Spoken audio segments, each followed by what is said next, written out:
Bueno, buenas noches, ¿cómo están? Estamos con el compañero Amado Mudú, que muy amablemente nos prestó su tiempo para poder charlar un poquito.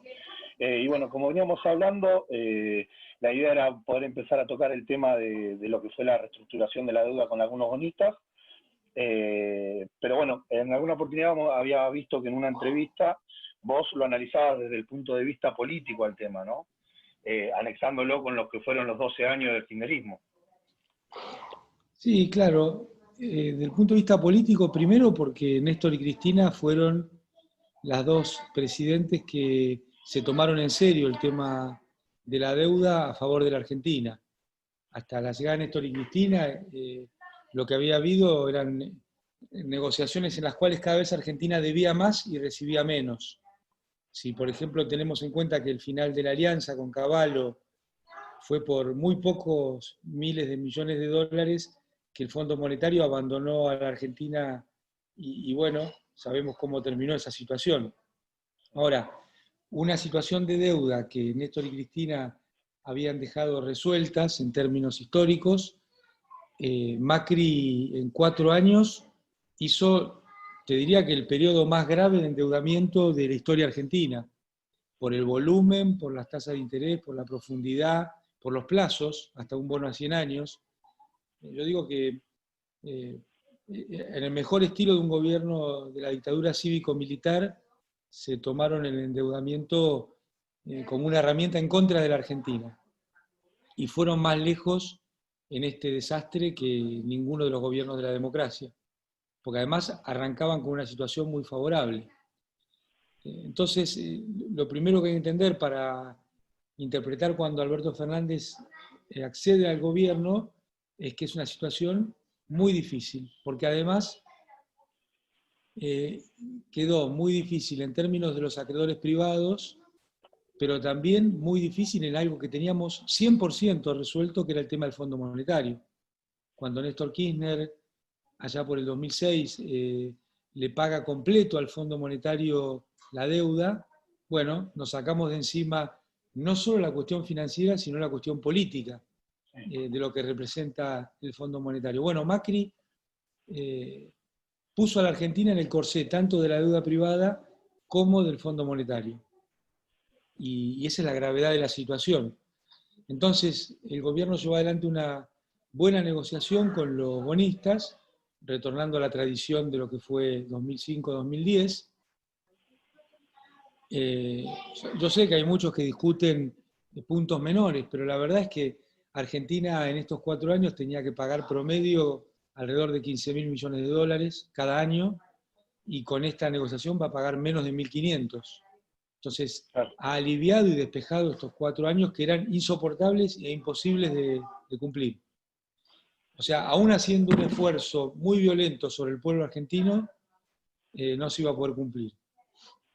Y los siguientes 4 años también es una reducción de alrededor de 14.000 millones de dólares promedio anuales a 9.000 millones de dólares. Entonces también es una reducción muy fuerte y muy potente que le da espacio a Argentina para seguir creciendo.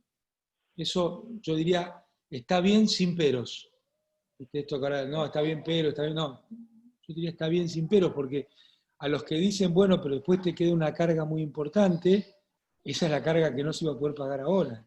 Entonces es cierto que Argentina dentro de 8 años va a tener que otra vez replantearse esta situación, pero si ha crecido, ha salido de este desastre en el que la dejó Macri y demás, va a poder hacer administración de pasivos y solucionar también esa situación en términos favorables.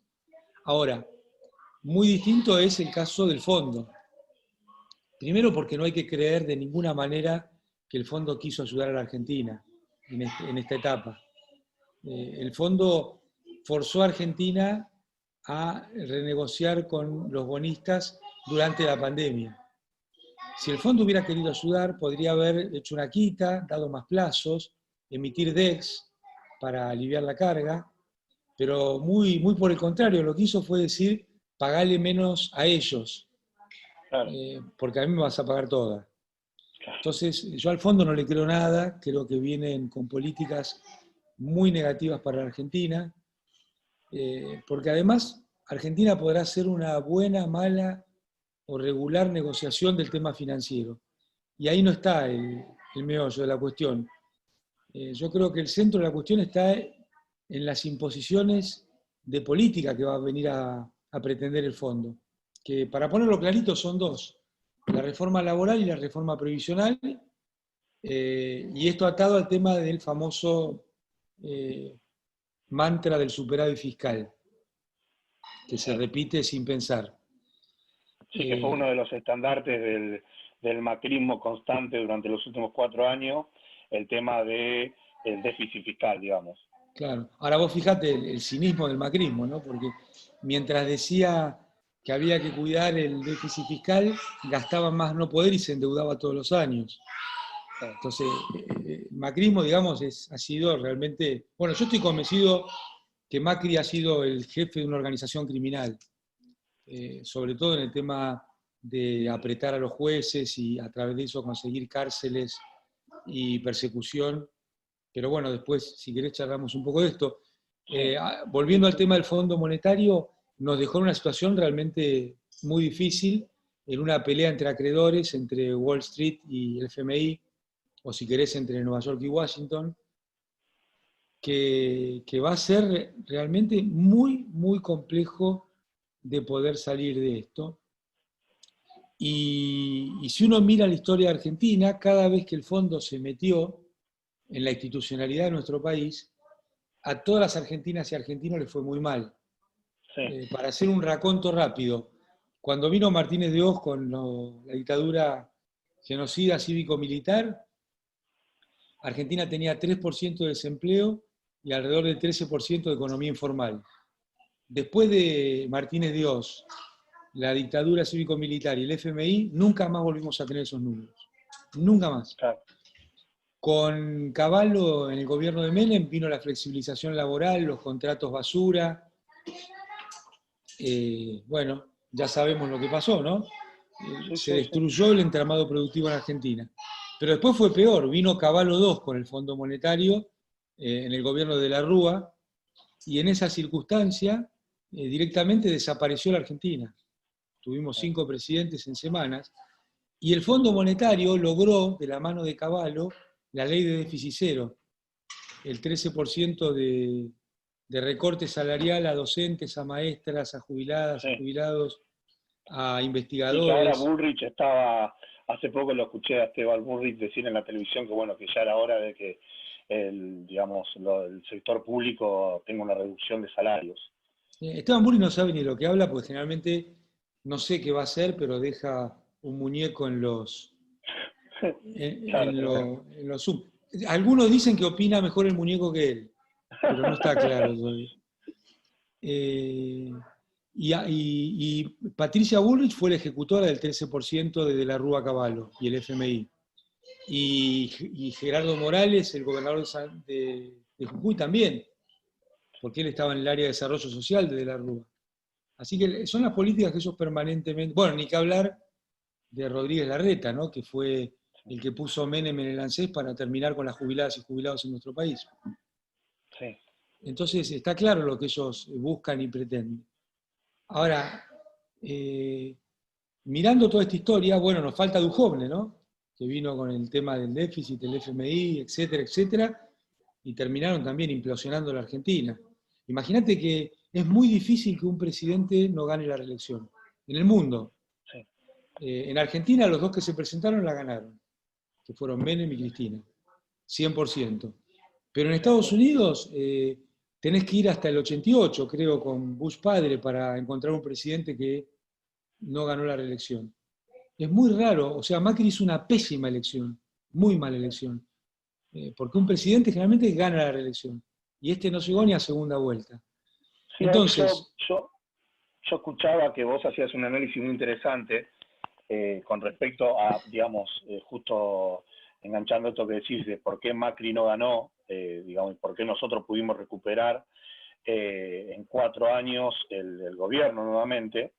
Y vos lo analizabas en 4 puntos, no sé si te los acordás, que está muy bueno ese análisis que hacías. Sí, a mí me parece que vos tenés en la Argentina dos situaciones muy novedosas. La primera, que el Campo Nacional y Popular pudo estar 12 años en el gobierno, sin golpe, sin una gran traición o sin cambios. Entonces, este es un hecho, cuando uno mira los 200 y pico de años de historia argentina, no existen 12 años consecutivos. Y el otro hecho novedoso es que en 4 años volvió el Campo Nacional y Popular. Si uno piensa que a Perón y al pueblo argentino les tomó 18 años poder reencontrarse, bueno, te marca a las claras lo valioso que es la circunstancia en la cual está la historia argentina, ¿no?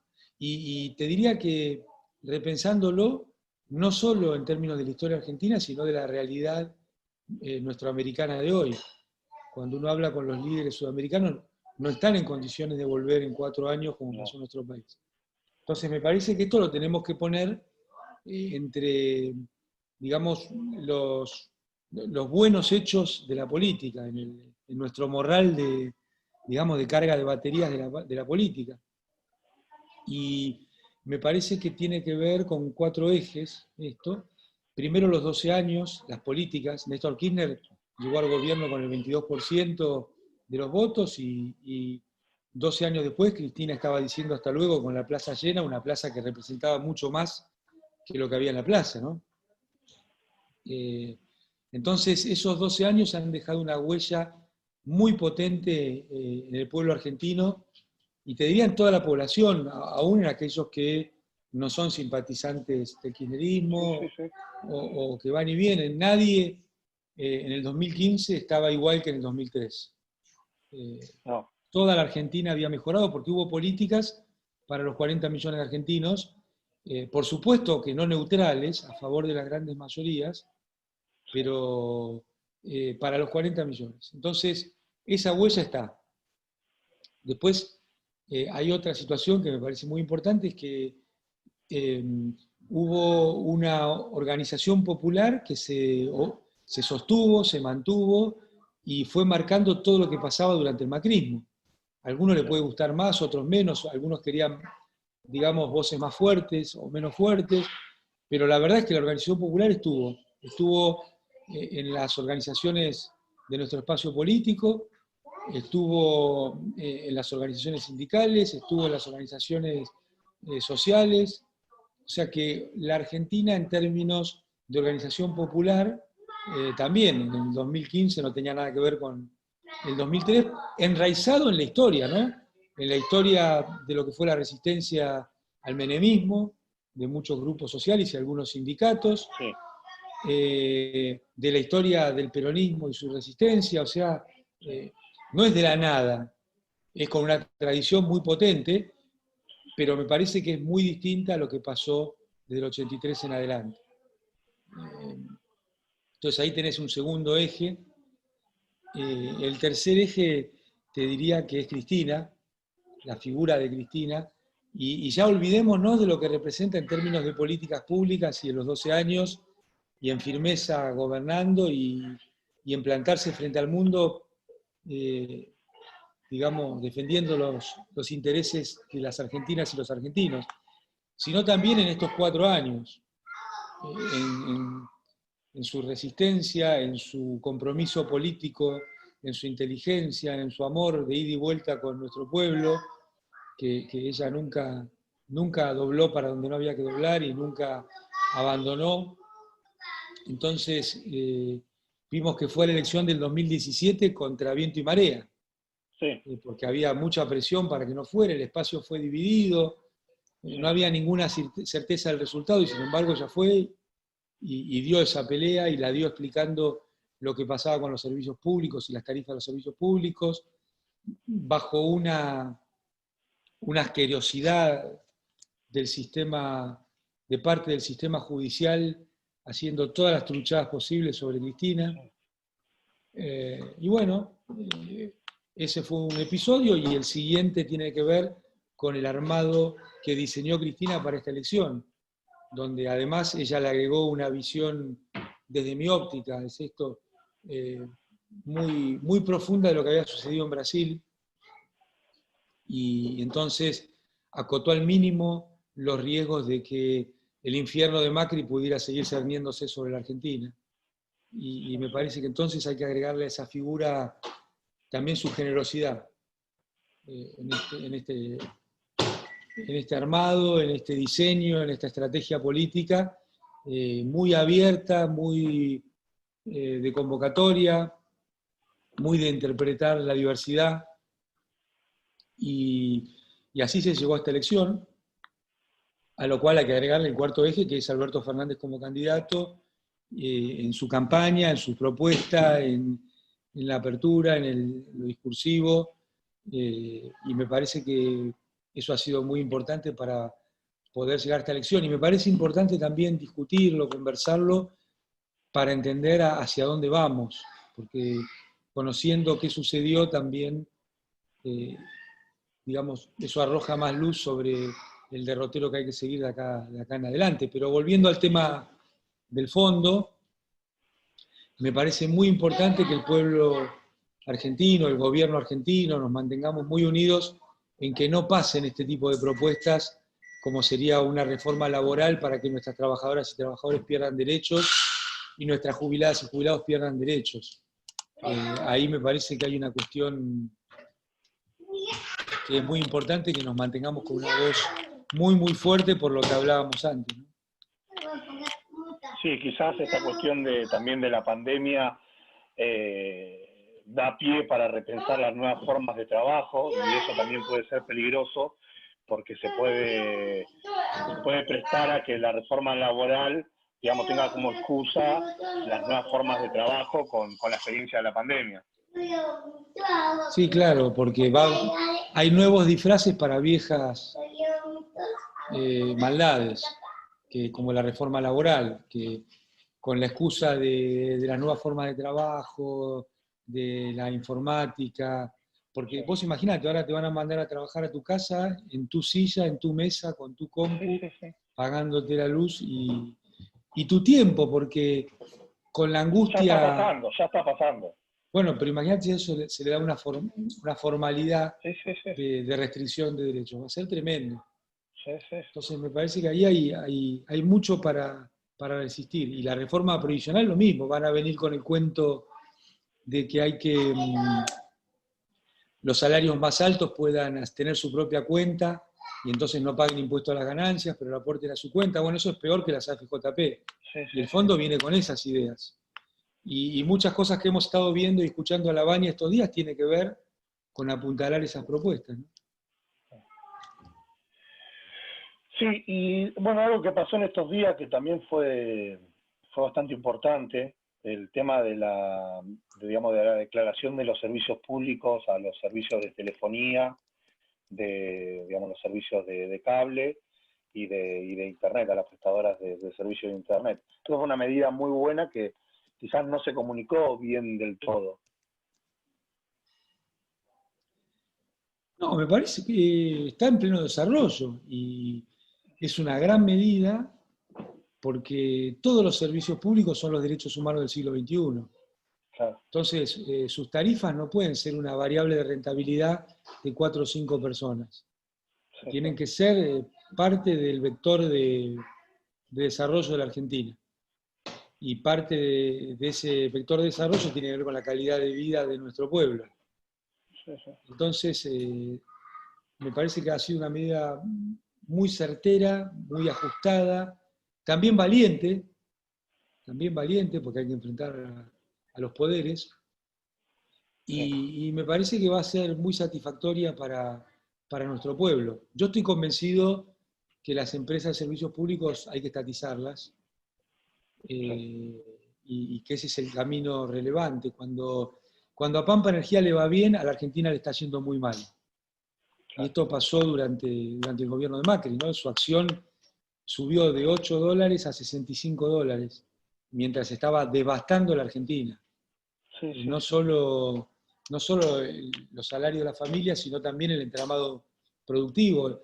Todo el esfuerzo de las empresarias, de los empresarios, se lo llevaban entre la tasa de interés y el aumento de las tarifas. Entonces, son sistemas de extracción de valor, no de generación de valor. Sí, lo de los aumentos de la tarifa fue bestial para los microemprendedores, para los negocios de barrio. durante la época del macrismo, todo lo que fue la suba de tarifas hizo que cerraran, pero miles y miles de comercios chicos en los barrios, almacenes, porque la tarifa de luz que pagaban era más cara de lo que podían ganar vendiendo en un almacén.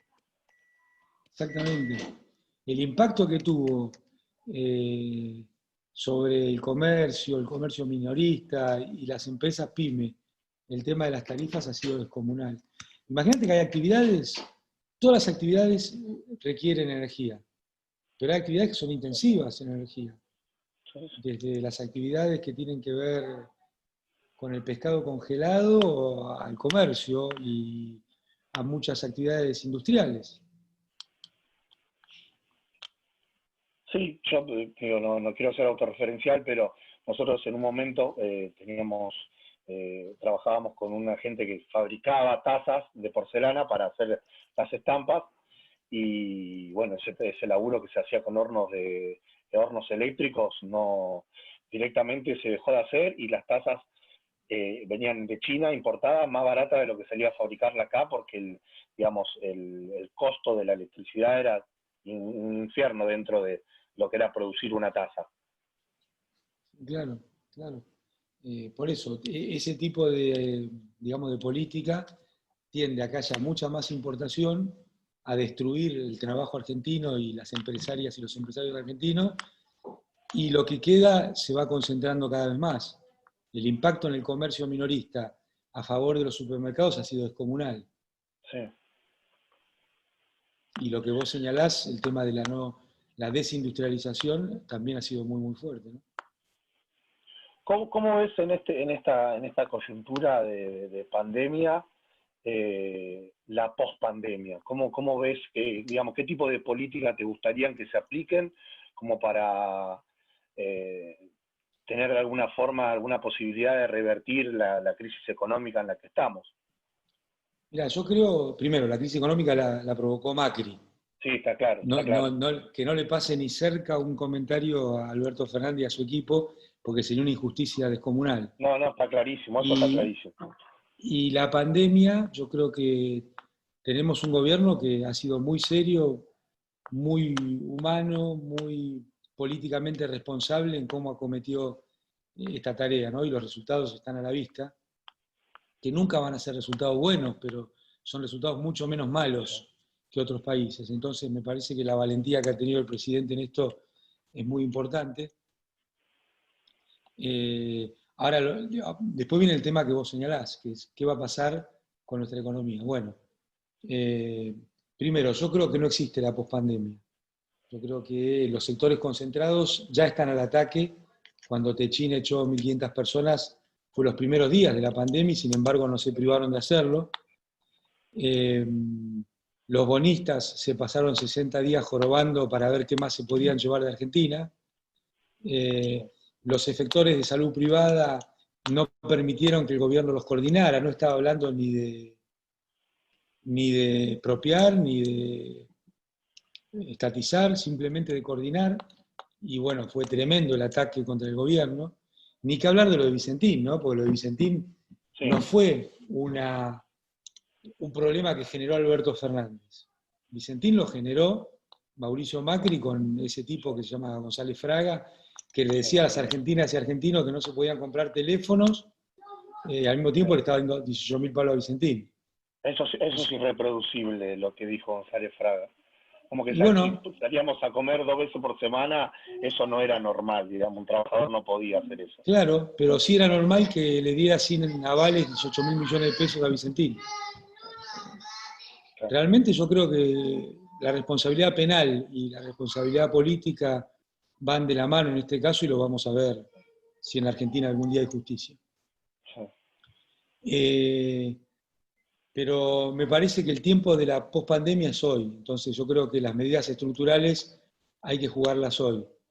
Y por eso me parece que, por ejemplo, la estatización de los servicios públicos tiene que ser hoy.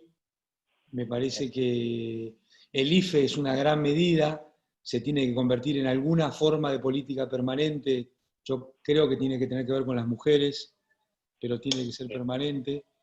pero el gobierno ha dado pasos muy importantes en estos sentidos. Sí, sí, sí. Yo creo, mira, que Argentina tiene que hacer una muy fuerte apuesta por su mercado interno.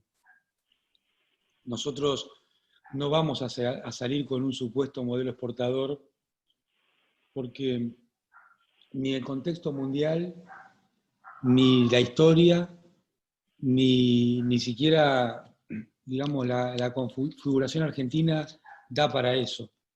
Nosotros vamos a salir con una fuerte apuesta al mercado interno, al consumo de nuestra población, a la inversión de nuestras empresarias, de nuestros empresarios, de nuestros comerciantes. Y por supuesto que son importantes las exportaciones, pero no es el modelo exportador de salarios bajos una política adecuada para estos tiempos ni para Argentina. Vamos a un mundo que va a ser mucho más cerrado en términos comerciales y mucho más abierto en términos financieros, con lo cual va a haber políticas muy agresivas y no hay lugar para esto y además tampoco sería, digamos, socialmente la salida adecuada buscar salir a costa de los salarios. Nosotros hemos demostrado, por ejemplo, entre 2009 y 2011 que las crisis internacionales hay que encararlas con un mercado interno robusto, con mucho consumo popular y con la posibilidad de que nuestras empresarias y nuestros empresarios lleven adelante su tarea. Y ahí el rol tiene el Estado tiene un rol central, ¿no? Que no hay que abandonar. Entonces, yo creo que el shock distributivo es una de las claves para la posibilidad de salir de una situación como esta. Bien. Y además, digamos, de la estatización de los servicios públicos, digamos, ¿qué tipo de medidas te gustarían o crees vos que en lo concreto, digamos, se pueden tomar como para generar empleo rápidamente? Cooperativas, no sé, digo, ¿qué se te ocurre? Mira, no hay duda que el movimiento cooperativo es una cuestión que hay que incentivar y yo estoy convencido que tendría que haber un banco de fomento cooperativo. No banco cooperativo, ya tenemos uno y muy bueno, como es el Credicop, pero estoy hablando de otra cosa. Entonces, no hay duda. Pero lo primero que tenemos que hacer es poner en marcha el 60% de capacidad ociosa que tiene nuestra economía, que Macri dejó al garete. Entonces, yo creo que ahí tenemos que ir a un sistema de tasa de interés pero muy baja para capital de trabajo, para poner en marcha todo nuestro sistema productivo, y esto nos va a dar entre 24 y 36 meses de posibilidad de crecimientos importantes antes de llegar a la restricción externa. Entonces, cuando llegamos a la restricción externa, después de 2 o 3 años de crecimiento importante, bueno, tenés otra forma de encararlo y de pensarlo que te puede servir, como fue pasando durante los 12 años de Néstor y Cristina, ¿no? Buscando permanentemente políticas que sirvan para seguir creciendo o para paliar crisis que vienen de afuera. Bien. Y en términos políticos, ¿cómo ves la coyuntura? En un gobierno de alianza, en donde hay diferentes sectores, diferentes representatividades. Mira, yo veo que hay un sector de la oposición que directamente pretende que desaparezcamos como espacio político y es realmente impresionante, ¿no? La prédica, la forma, lo conceptual, lo delirante, ¿no? Porque te vienen a hablar de la justicia, tipos que usaron la justicia para perseguir. Porque acá, te repito, Macri era el jefe de una organización criminal junto con Garabano, Patricia Bullrich, Magdalani de arriba, que lo decían y salían los diarios. Ellos tenían una mesa judicial para decirle a los jueces lo que tenían que hacer. Entonces, que hoy hablen de que el presidente mandó una ley para manejar la justicia, si no fuera tan nefasto sería grotesco, ¿no? Las cosas que dicen. Es como cuando el presidente dice que la palabra del presidente tiene que tener valor, que lo leíamos hoy, lo que decía Mauricio Macri. presidente Macri diciendo eso realmente es grotesco, tremendo. y diciéndolo desde Suiza en una pandemia, yo te diría que es siniestro, además de grotesco.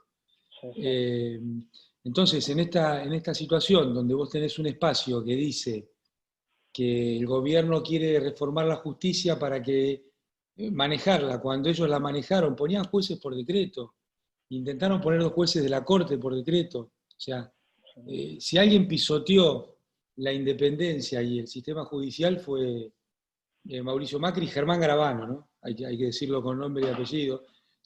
Hay escuchas de él apretando jueces, ¿no es cierto? Donde le decía un juez, che, mejor que te jubiles o cosas así, ¿no? Tremendo. Cablearon los penales para escuchar qué decíamos los presos y tenían planillas de Excel para ver qué hacían las personas que nos iban a visitar. Escuchaban las conversaciones de nuestras abogadas y nuestros abogados.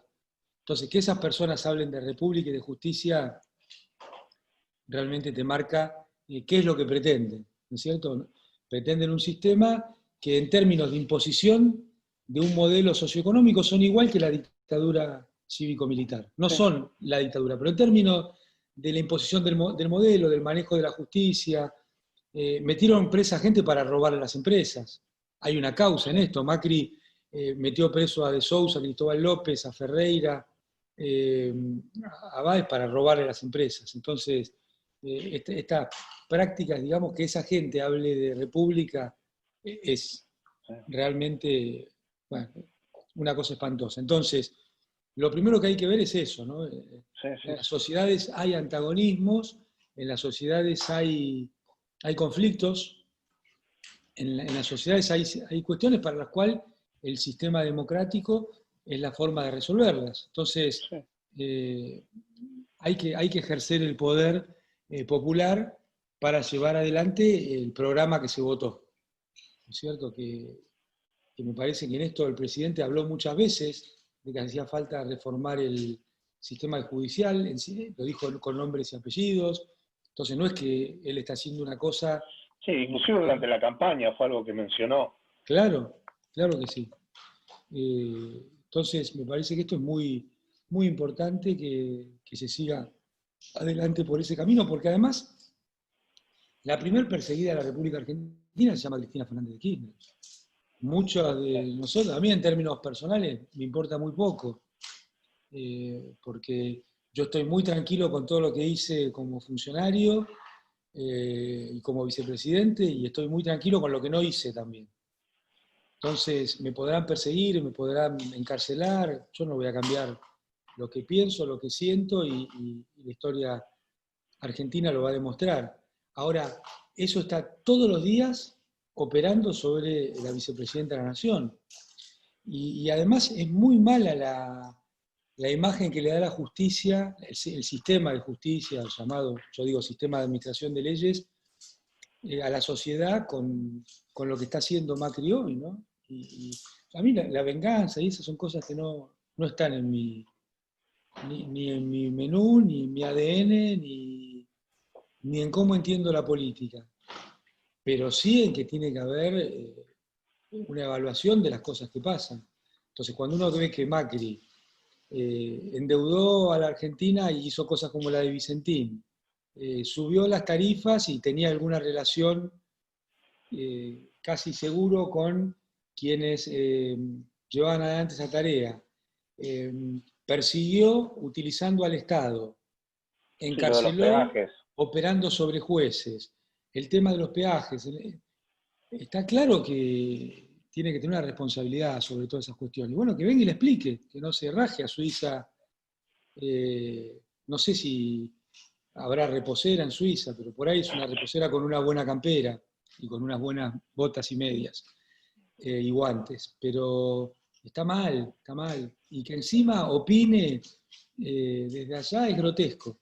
Todos tenemos derecho a opinar, pero realmente grotesco. Y más cuando se están viendo las cosas que se intercambiaba con su secretario privado, ¿no? Para seguir operando sobre todos estos temas. Así que bueno, de ahí no puedes esperar nada y nuestro espacio me parece que tiene la responsabilidad de no romperse. La primera responsabilidad política es de no romperse. A los que les gusta más, a los que les gusta menos, a los que nos gustaría que vaya a un ritmo, a los que les gustaría que vaya a otro. Nuestra primera responsabilidad política es que esto no se rompa. Y la segunda es que no se obture el debate, que haya espacios para debatir, para decir las cosas, con mucha responsabilidad, con mucho cuidado, con mucho respeto por el gobierno. Esta es una situación que hay que ser muy respetuoso. Sí, Te diría sí, que sí. hasta amorosamente tiene que ser estas cuestiones para poder avanzar. Pero, porque si no entramos en el show del vedetismo, donde a Sí, ver sí. quién dice la cuestión más fuerte para ver cómo saca partido. Y la política no está bien cuando yo estoy en el medio y mal cuando yo no estoy en el medio, en el centro del dispositivo. Podemos y debemos hacer política desde cualquier lado, con mucho respeto por las compañeras y compañeros que tienen la vocación y la decisión de ocupar lugares, eh, pero desde también quienes no ocupamos lugares institucionales en este momento, también tenemos que hacer política. Sí, sí. Amado, no te quiero robar mucho más tiempo. Te quiero agradecer en nombre de todos los compañeros y compañeras que hacemos Las Paredes Son Nuestras. Que bueno, es un espacio político, cultural que estamos transitando.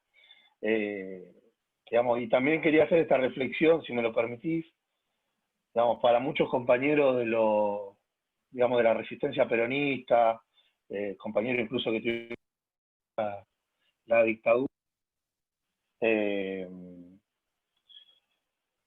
Cámpora es digamos, la expresión máxima para los compañeros que nos enamoramos de la política con Néstor y Cristina. Amado Vudú es sinónimo de lealtad. Y eso es algo que nos emociona porque recuerdo esa foto saliendo creo que del penal con el cartel de lealtad Cristina, nos marcó un camino a nosotros. Así que nada, te quiero agradecer por eso y transmitirte esto que también fue algo que charlamos con los compañeros. Imaginá que te agradezco un montón y para mí, fuera de mi compañera y mis dos hijos, lo más importante es estar comprometido con este espacio y ser un militante más todos los días desde cualquier lado, estudiar, aprender, escuchar y participar lo más posible y estar muy cerca de las compañeras y compañeros lo más posible. Así que te agradezco un montón tus palabras y a mí ni me van a cambiar, ni me van a doblar, ni me van a callar. Voy a estar siempre en este mismo surco, tratando de colaborar con la siembra. Y las paredes, está muy bueno eso, ¿no? Que las paredes son nuestras y el futuro también es nuestro. No importa si lo vemos o no lo vemos, cuando uno ve las pibas, los pibes, lo que piensan, lo que sienten, lo que dicen, cómo lo dicen, el futuro es nuestro y el futuro empieza mañana. Así que muchísimas gracias y estamos siempre cerquita. Dale, gracias, Y Amado, te ya agradecemos que un te montón. emocionaste, te digo una cosa, sigamos también militando con mucha alegría, porque a mí siempre me gusta decir que nuestras lágrimas son para la emoción y la alegría. No le vamos a regalar ni una de las otras. Perfecto, gracias, Amado, te agradezco un montón. Chao, compa, gracias.